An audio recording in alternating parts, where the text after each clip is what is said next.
So I'm going to talk you through Optichart, which is a built-in Snellen chart. If you're in a patient record and you look to the top right, you'll see a button called Chart.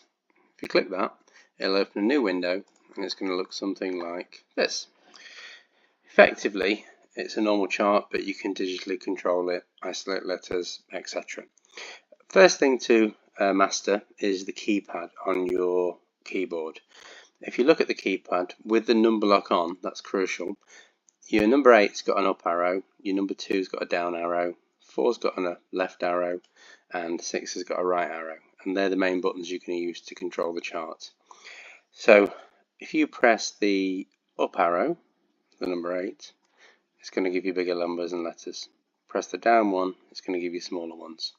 Number 5, by the way, no matter where you are, will always return you to the start screen that looks like this. Using your right and left arrows, you can scroll through optotypes, so you can go to numbers, pictures, Cs, etc. Pressing 5 will always take you back to the home screen. Now, you can mix the letters by pressing the plus key, so plus, plus, plus will cycle through.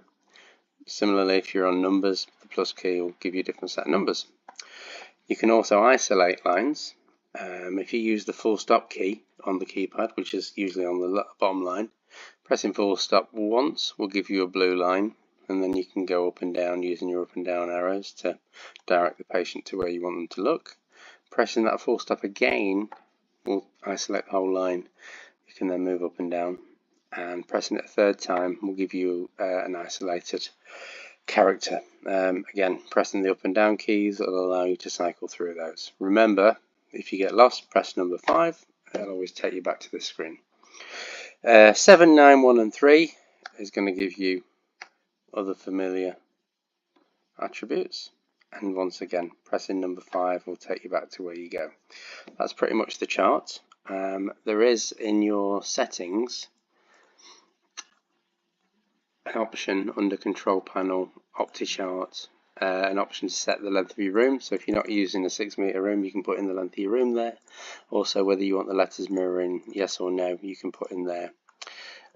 If you've got a practice that's got more than one room and you've got slightly different lengths, there is another option back on your main record where you clicked the word chart.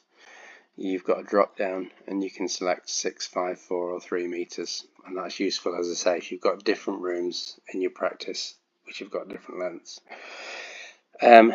What you'd normally do with this setup is you'd have 2 screens. So you'd have the screen that you're working on, and then you'd use the Windows feature called Extend Desktop to extend onto a second monitor. And then as you launch the chart, you would drag that window up onto the other chart and maximize it. And then you can effectively write your record and activate the chart. But remember, to use the chart, you're going to have to click in that window so that your keypad will work. So a couple of ways you can do that. On your bottom taskbar right at the bottom, your Chrome browser will now have 2 windows, so you can use that and flick between the 2. Another way, once you've launched your chart, is to use the blue focus button at the top. So effectively, you're writing your record and you want to use your chart, click the blue focus button, and it should make your keypad active in that window.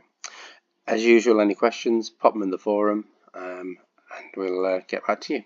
Thanks for listening, guys.